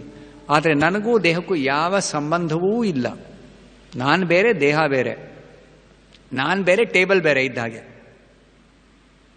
ಆದರೆ ಟೇಬಲ್ ಜೊತೆ ನಾನು ಒಂದು ಸಂಬಂಧ ಸ್ಥಾಪಿಸಿದ ಮೇಲೆ ನನ್ನ ಟೇಬಲ್ ಚೆನ್ನಾಗಿದೆ, ಸುಂದರವಾಗಿದೆ, ಕೆಟ್ಟೋಗ್ಬಿಟ್ಟಿದೆ, ಆ ಥರ ಎಲ್ಲ ನಾನು ಪರಿಗಣಿಸ್ತೀನಿ. Actually the table is always existing as matter, but I see it in a particular way and I try to identify with the table as my table, nice table, not nice table, somebody else's table. All this is identification. ಅದೇ ತರಹ ದೇಹ ಕೂಡ, ನಾನೇ ದೇಹ ಅಥವಾ ಈ ದೇಹ ನನ್ನದು ಅನ್ನುವ ಒಂದು ಪರಿಕಲ್ಪನೆ ಯಾವಾಗ ಬರುತ್ತೆ? ದೇಹದ ಜೊತೆ ನಾವು ನಮ್ಮ ಸೆಲ್ಫ್, ನಮ್ಮ ಆತ್ಮವನ್ನು ಸಮೀಕರಿಸಿದಾಗ. ಅವಾಗ ಈ ದೇಹ ನನ್ನದು ಅಥವಾ ನಾನೇ ದೇಹ ಅಂತ ಭಾವಿಸಿ ಈ ದೇಹದಲ್ಲಿ ಬದಲಾವಣೆ ನಾನು ನೋಡ್ತಾ ಇರ್ತೀನಿ, ಅಥವಾ ಅದರ ಅನುಭವ ನಂಗಾಗ್ತಾ ಇರುತ್ತೆ. Everything is changing, but I notice changes of that which I am relating, connecting, I am considering as main. ನನ್ನದು ಅಂತ ಯಾವಾಗ ಆಗುತ್ತೆ ಅಥವಾ ನಾನೇ ಅದು ಅಂತ ಆಗುತ್ತೆ, ಅದರ ಒಂದು ಬದಲಾವಣೆಯನ್ನು ಪರಿಗಣಿಸ್ತೀನಿ ನಾನು. ಇಲ್ಲದ್ರೆ ಯಾವಾಗ ಸತತವಾಗಿ ಬದಲಾವಣೆ ನಡೀತಾ ಇದೆ, ಅದೆಲ್ಲ ನನ್ನ ಗಮನಕ್ಕೆ ಬರುವುದಿಲ್ಲ. My consciousness is limited. I cannot take in consideration all changes. What I can take in to change is what is affecting me, or what I consider is mine, or what I consider as myself. So actually everything is going on according to the actions and interaction, three gunas, under the superintendence of Krishna by Durga Devi. And all the demigods also are part of this actions and interactions, changes. ದೇವತೆಗಳು ಕೂಡ ಅಧಿಪತಿಗಳಾಗಿದ್ದಾರೆ. ಒಂದೊಂದು ಗ್ರಹವನ್ನ ಒಬ್ಬೊಬ್ಬ ದೇವತ ಅಧಿಪತಿಯಾಗಿದ್ದಾನೆ. ನನ್ನ ಒಂದು ಕಂಟ್ರೋಲಲ್ಲಿದೆ, ನಾನಿದರ ನಿಯಾಮಕ ಅಂತ ಅಹಂಕಾರ ಇಟ್ಕೊಂಡು ಒಬ್ಬೊಬ್ಬ ದೇವತ ಕೂತಿದ್ದಾನೆ. ವಾಯುವಿನ ನಿಯಂತ್ರಣ ನಾನು ಮಾಡ್ತಾ ಇದ್ದೇನೆ, ವಾಯುದೇವರು ನಾನು. ಸೂರ್ಯ ನಿಯಂತ್ರಣ ನಾನು ಮಾಡ್ತಾ ಇದ್ದೇನೆ, ಸೂರ್ಯದೇವ ನಾನು ಅಂತ ಅಹಂಕಾರ ಇಟ್ಕೊಂಡು ಎಲ್ಲ ಕೂತಿದ್ದಾರೆ. ಅಹಂಕಾರದಿಂದ ಅವರು ನಿಯಾಮಕರು ಅಂತ ಭಾವಿಸ್ತಾರೆ. ಆದರೆ ನಿಜವಾದ ಕಂಟ್ರೋಲ್ ಯಾರ ಹತ್ರ ಇದೆ? ಕೃಷ್ಣನ ಹತ್ರ ಇದೆ. ಕೃಷ್ಣನೇ ಕಂಟ್ರೋಲ್ ಮಾಡ್ತಾ ಇದ್ದಾರೆ. So devotee, he considers, he understands, I am not the controller, Devatas are not the controller, Durga is not the controller, material nature is not the controller, gunas are not the controllers, only Krishna is the controller. Ekala Ishvara Krishna, Ishvaraha Paramaha Krishnaha. That's all. So simply surrender to that Supreme Lord Krishna. Then only you can understand how things are working. ಹೇಗೆ ಎಲ್ಲ ಕಾರ್ಯನಿರತವಾಗಿದೆ ಅರ್ಥ ಮಾಡಿಕೊಳ್ಳಿಕ್ಕೆ ಈ ಕಾಲ ಏನು, ಗುಣ ಏನು, ಮತ್ತೆ ಈ ಸೂರ್ಯನ ಚಲನದಿಂದ ಹೇಗೆ ಪ್ರತಿಯೊಂದು ಬದಲಾವಣೆ ಬರ್ತಾ ಇದೆ. ನಮ್ಮ ಆಯುಸ್ಸು ಸೂರ್ಯೋದಯದಿಂದ ಸೂರ್ಯಾಸ್ತ ಆಗುವವರೆಗೆ ಕ್ಷೀಣಿಸ್ತಾ ಇದೆ, ಕಡಿಮೆ ಆಗ್ತಾ ಇದೆ. ಆದರೆ ನಮ್ಮ ಗಮನಕ್ಕೆ ಬರುವುದಿಲ್ಲ ಅದು. ನಾವು ದೇಹವನ್ನು ನೋಡಿ ಓ ನನಗೆ ವಯಸ್ಸಾಗ್ತಾ ಇದೆ ಅಂತ ಭಾವಿಸ್ತೀವಿ. ಸೂರ್ಯನ ಚಲನದಿಂದ ನಾವು ಗಮನಕ್ಕೆ ತಗೊಳ್ಳೋದಿಲ್ಲ. ಹೇಗೆ ನಮ್ಮ ಆಯುಸ್ಸು ಕಡಿಮೆ ಆಗ್ತಾ ಇದೆ ಅಂತ ನಾವು. ಅದಕ್ಕೆ ಭಾಗವತಲ್ಲಿ ಹೇಳಿದೆ, ಯಾರು ಭಕ್ತರೋ ಅವರ ಆಯುಸ್ಸು ಈ ಸೂರ್ಯೋದಯ ಮತ್ತು ಸೂರ್ಯಾಸ್ತದಿಂದ ಕಡಿಮೆ ಆಗೋದಿಲ್ಲ. ಕೇವಲ ಅಭಕ್ತರ ಆಯುಸ್ಸು ಕಡಿಮೆ ಆಗ್ತಾ ಇರುತ್ತೆ. ಕಾಲದ ಗತಿಯಿಂದ, ಸೂರ್ಯದ ಚಲನದಿಂದ ಅಭಕ್ತರ ಆಯುಸ್ಸು ಕಡಿಮೆ ಆಗ್ತಾ ಇರುತ್ತೆ. ಭಕ್ತರು ಏನ್ ಮಾಡ್ತಾರೆ? ಭಕ್ತಿ ಸೇವೆಯಲ್ಲಿ ನಿರತರಾಗಿರುವುದರಿಂದ ಅವರ ಶಾಶ್ವತ ಜೀವನವನ್ನ ಪ್ರವೇಶ ಮಾಡ್ತಾ ಇದ್ದಾರೆ. Devotees are entering eternal life as the sun is rising and setting while they are engaged in devotional service. So therefore devotees have no death, they have no old age, they have nothing to do with this body or this material existence, because we are entering spiritual world, spiritual existence, spiritual life. We are entering as the time is passing, as devotional service is going on continuously. ನಿರಂತರವಾಗಿ ಭಕ್ತಿ ಸೇವೆ ಮಾಡ್ತಾ ನಾವು ಭಗವಂತನ ಅಸ್ತಿತ್ವವನ್ನು ಪ್ರವೇಶ ಮಾಡ್ತೀವಿ. ಭಕ್ತಿ ಸೇವೆಯ, ಭಕ್ತಿಯ ಜಗತ್ತು ಅದನ್ನ ಪ್ರವೇಶ ಮಾಡ್ತೀವಿ. ಆದರೆ ಯಾರು ಭಕ್ತರಲ್ಲವೋ ಅವರ ಆಯುಸ್ಸು ಕಡಿಮೆ ಆಗ್ತಾ ಇರುತ್ತೆ. ಬ್ರಹ್ಮನಿಂದ ಹಿಡಿದು ಪ್ರತಿಯೊಂದು ಜೀವಿಯ ಆಯಸ್ಸು ಯಾವಾಗಲೂ ಸೂರ್ಯೋದಯ ಆಗ್ತಾ ಸೂರ್ಯಾಸ್ತ ಆದರೆ ಆಯಸ್ಸು ಕಡಿಮೆ ಆಗ್ತಾ ಇರುತ್ತೆ. ಕಡೆಗೆ ಬ್ರಹ್ಮಾಂಡದ ನಾಶವಾದಾಗ ಪ್ರತಿಯೊಬ್ಬರೂ ನಾಶವಾಗ್ತಾರೆ, ಪ್ರತಿಯೊಬ್ಬರ ದೇಹ ನಾಶವಾಗುತ್ತೆ, ಅವರ ಆಯಸ್ಸು ಮುಗಿತಲ್ಲಿಗೆ. ಬ್ರಹ್ಮನ ಆಯಸ್ಸೇ ಮುಗೀತು, ಇನ್ನು ಬೇರೆ ಯಾರ ಆಯಸ್ಸು ಇರಲ್ಲ. ಅದರಿಂದ ಈ ಕಾಲ ಅಂದ್ರೇನು? ಸಾಮಾನ್ಯ ಜನರಿಗೆ ತಮ್ಮ ಆಯಸ್ಸು ಕಡಿಮೆ ಆಗ್ತಾ ಇದೆ, ಕಡಿಮೆ ಆಗ್ತಾ ಇದೆ, ಕಡಿಮೆ ಆಗ್ತಾ ಇದೆ, ನಾಶವಾಗ್ತಾ ಇದೆ, ನಾಶವಾಗ್ತಾ ಇದೆ. Time is destroyer. Krishna gives this definition in the 11th chapter of the Bhagavad Gita.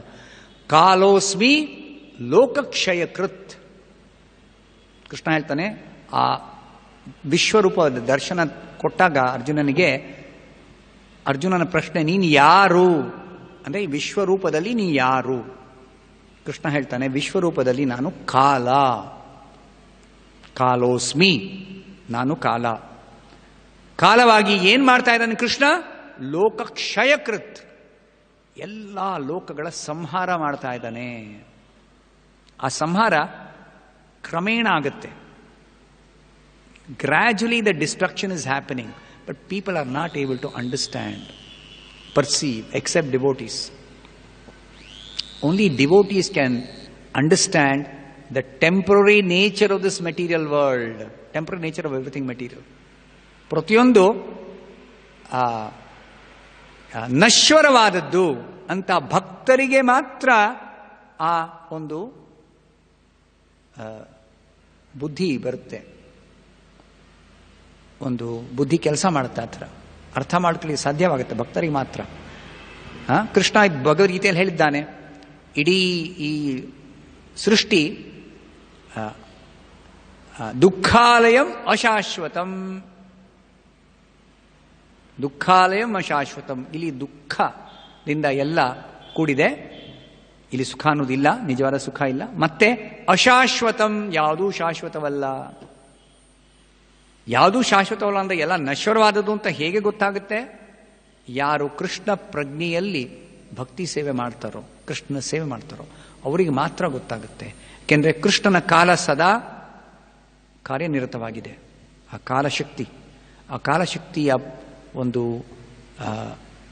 ಪರಿಕಲ್ಪನೆ ಯಾರಿಗೂ ಆಗುವುದಿಲ್ಲ, ಕೇವಲ ಭಕ್ತರಿಗೆ ಮಾತ್ರ ಆಗುತ್ತೆ.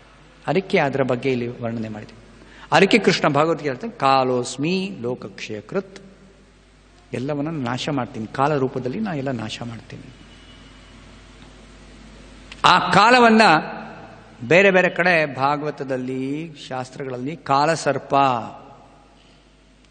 ಕನ್ನಡದಲ್ಲಿ ಹೇಳ್ತಾರಲ್ಲ ಕಾಲವಾಗ್ಬಿಟ್ರು, ಸತ್ತೋಗ್ಬಿಟ್ರು ಅಂತ ಹೇಳಕ್ಕೆ ಕಾಲವಾಗ್ಬಿಟ್ರು ಅಂತ ಹೇಳ್ಬಿಡ್ತಾರೆ. ಅಂದ್ರೆ ಕಾಲಕ್ಕೆ ತುತ್ತಾದ್ರು. He simply destroyed by time. Everybody is destroyed by time. Everything is destroyed by time. That is Kala. For the materialists, for devotees, Kala is Krishna. Nothing to fear. Nothing to fear from Kala. Because Kala is Krishna. So nothing to fear. Krishna is our beloved Lord. We are serving Him. He is our protector, maintainer, our well-wisher. ಭಗವದ್ಗೀತೆಯನ್ನು ಗೊತ್ತಾಗುತ್ತೆ ಕೃಷ್ಣ ಯಾರು? ನಮ್ಮ ಸುಹೃತ್, ನಮ್ಮ ಈಶ್ವರ, ನಮ್ಮ ಭಗವಂತ, ನಮ್ಮ ಹಿತೈಷಿ, ನಮ್ಮ ರಕ್ಷಣೆ ಮಾಡೋನು, ನಮಗೆ ಎಲ್ಲ ಸಪ್ಲೈ ಮಾಡೋನು. ಅಂಥ ಕೃಷ್ಣ ಕಾಲವಾಗಿ ಬಂದರೂ ನಮಗೆ ಯಾವ ಭಯ ಇಲ್ಲ. ಯಾವ ರೂಪದಲ್ಲಿ ಬಂದರೂ ಕೃಷ್ಣ ನಮಗೆ ಭಯ ಇಲ್ಲ. ಯಾವ ಅವತಾರ ತಾಳಿದ್ರೂ ನಮಗೆ ಭಯ ಇಲ್ಲ. ನರಸಿಂಹನ ಅವತಾರದಲ್ಲಿ ಎಲ್ಲ ಭಕ್ತರಿಗೆ ನರಸಿಂಹನ ನೋಡಿದ ತಕ್ಷಣ ತುಂಬ ಭಯವಾಗ್ಬಿಡ್ತು. ದೇವತೆಗಳಿಗೂ ಭಯ ಆಯಿತು ಪ್ರಾರಂಭದಲ್ಲಿ. ಆದರೆ ಪ್ರಹ್ಲಾದ ಭಗವಂತ ಅಂತ ಗುರುತಿಸಿ ಭಗವಂತನಿಗೆ ನಮಸ್ಕಾರ ಮಾಡಿ ತನ್ನ ಪ್ರಾರ್ಥನೆಯನ್ನ ಮಾಡಲಿಕ್ಕೆ ಪ್ರಾರಂಭ ಮಾಡಿದ ಮೇಲೆ ನರಸಿಂಹದೇವನ ಮುಖದ ಮೇಲೆ ಆ ಸಿಟ್ಟು ಹೋಗಿ ಒಂದು ಒಳ್ಳೆ ನಗುಮುಖದಿಂದ ನರಸಿಂಹ ಅತ್ಯಂತ ಸೌಮ್ಯ ರೂಪದಲ್ಲಿ ಪ್ರಹ್ಲಾದನಿಗೆ ಆಶೀರ್ವಾದ ಮಾಡಿದ ಮೇಲೆ ಭಕ್ತರ ಈ ದೇವತೆಗಳ ಭಯ ಎಲ್ಲ ಹೊರಟೋಯ್ತು. ಓ, ನಮ್ಮ ಭಗವಂತ, ನಮ್ಮ ಹಿತೈಷಿ, ನಮ್ಮ ರಕ್ಷಣೆ ಮಾಡುವವನು, ಅಂತ ಅವ್ರಿಗೆ ಧೈರ್ಯ ಬಂತು, ಭಯ ಹೊರಟೋಯ್ತು. ಆದರೆ ಭಕ್ತರಿಗೆ ಭಗವಂತ ಯಾವುದೇ ರೂಪದಲ್ಲಿ ಬಂದ್ರೂ ಭಯ ಇಲ್ಲ. ಕಾಲ ರೂಪದಲ್ಲೂ ಭಯ ಇಲ್ಲ, ನರಸಿಂಹನ ರೂಪದಲ್ಲೂ ಭಯ ಇಲ್ಲ, ಸೌಮ್ಯ ರೂಪದಲ್ಲಂತೂ ಭಯ ಇಲ್ಲವೇ ಇಲ್ಲ. ಯಾವಾಗಲೂ ಭಕ್ತರಿಗೆ ಭಗವಂತ ಯಾವ ರೂಪದಲ್ಲೂ ಕಂಡುಕೊಂಡ್ರೂ ಯಂ ಶ್ಯಾಮ ಸುಂದರಂ ಅಚಿಂತ್ಯ ಗುಣಸ್ವರೂಪಂ ಪ್ರೇಮಾಂಜನ ಚುರಿತ ಭಕ್ತಿ ವಿಲೋಚನೇನ ಸಂತ ಸದೈವ ಹೃದಯೇಶು ವಿಲೋಕಯಂತಿ ಯಂ ಶ್ಯಾಮ ಸುಂದರಂ. ಭಕ್ತರು ಭಗವಂತನನ್ನ ಹೇಗೆ ನೋಡ್ತಾರೆ? ಸದಾ ಕಾಲ ಶ್ಯಾಮ ಸುಂದರನ ರೂಪದಲ್ಲಿ ನೋಡ್ತಾರೆ. ಯಾಕೆ? ಭಕ್ತರಿಗೆ ಮಾತ್ರ ತಮ್ಮ ಕಣ್ಣಲ್ಲಿ ಆ ಪ್ರೇಮಾಂಜನ ಅಂತ ಒಂದು ಕಾಡಿಗೆಯನ್ನು ಹಚ್ಕೊಂಡಿದ್ದಾರೆ. ಅದರಿಂದ ಯಾವಾಗಲೂ ಭಗವಂತನನ್ನ ಶ್ಯಾಮಸುಂದರನ ರೂಪದಲ್ಲಿ ನೋಡ್ತಾರೆ. ಕಾಲರೂಪದಲ್ಲಿದ್ರೂ ಭಗವಂತನನ್ನ ಶ್ಯಾಮಸುಂದರ ಅಂತ ನೋಡ್ತಾರೆ, ನರಸಿಂಹನ ರೂಪದಲ್ಲಿದ್ದರೂ ಶ್ಯಾಮಸುಂದರ ಅಂತ ನೋಡ್ತಾರೆ. ಆದ್ದರಿಂದ ಭಕ್ತರಿಗೆ ಎಂದೂ ಭಯ ಇಲ್ಲ. ಭಗವಂತನನ್ನ ಗುರುತಿಸಲಿಕ್ಕೆ ಭಕ್ತರಿಗೆ ಏನೂ ಕಷ್ಟ ಆಗೋದಿಲ್ಲ. I'll stop it. It's late. ग्रंथराज Shrimad Bhagavatam की जय. श्री प्रभुपाद की.